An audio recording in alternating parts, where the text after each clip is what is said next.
വിശുദ്ധ ക്ലീറ്റസ് ഒന്നാമനെ കുറിച്ചുള്ള വളരെ പരിമിതമായ കാര്യങ്ങൾ മാത്രമേ ചരിത്രകാരന്മാർ രേഖപ്പെടുത്തിയിട്ടുള്ളൂ.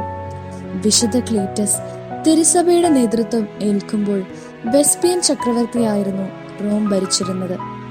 ഏകാധിപത്യ രീതിയിലുള്ള സഭാഭരണം അക്കാലത്ത് റോമിൽ നിലവിൽ വന്ന് തുടങ്ങിയിട്ടില്ലായിരുന്നു. ചില ചരിത്രകാരന്മാർ വിശുദ്ധനെ അനാക്ലീറ്റസ് അല്ലെങ്കിൽ കൂടുതൽ കൃത്യമായി പറഞ്ഞാൽ അനൻക്ലീറ്റസ് എന്ന് പരാമർശിച്ചിട്ടുള്ളതായി കാണാം. ഗ്രീക്ക് പദമായ ഈ പേരിനർത്ഥം കുറ്റമറ്റവൻ എന്നാണ്. എന്നിരുന്നാലും പുരാതന തിരുസഭാ ചട്ടങ്ങളിലും വിശുദ്ധനെ മൂന്നാമത്തെ പിൻഗാമിയായി പരിഗണിച്ചിട്ടുണ്ടെന്നുള്ള കാര്യത്തിൽ യാതൊരു സംശയവുമില്ല. ഐതിഹ്യമനുസരിച്ച് വിശുദ്ധൻ 25ഓളം പുരോഹിതന്മാരെ റോമിൽ നിയമിക്കുകയും വിശുദ്ധ പത്രോസിന്റെ കല്ലറയുടെ അടുത്ത് ഒരു ദേവാലയം പണികഴിപ്പിക്കുകയും ചെയ്തു. വിശുദ്ധ ക്ലീറ്റസ് ഒന്നാമൻ ഡൊമീഷ്യൻ ചക്രവർത്തിയുടെ ഭരണകാലത്തിന്റെ 12ാം വർഷത്തിൽ ഒരു രക്തസാക്ഷിയായിട്ടാണ് മരണപ്പെട്ടതെന്ന് പറയപ്പെടുന്നു. വത്തിക്കാൻ ഹില്ലിലാണ് വിശുദ്ധനെ അടക്കം ചെയ്തിരിക്കുന്നത്.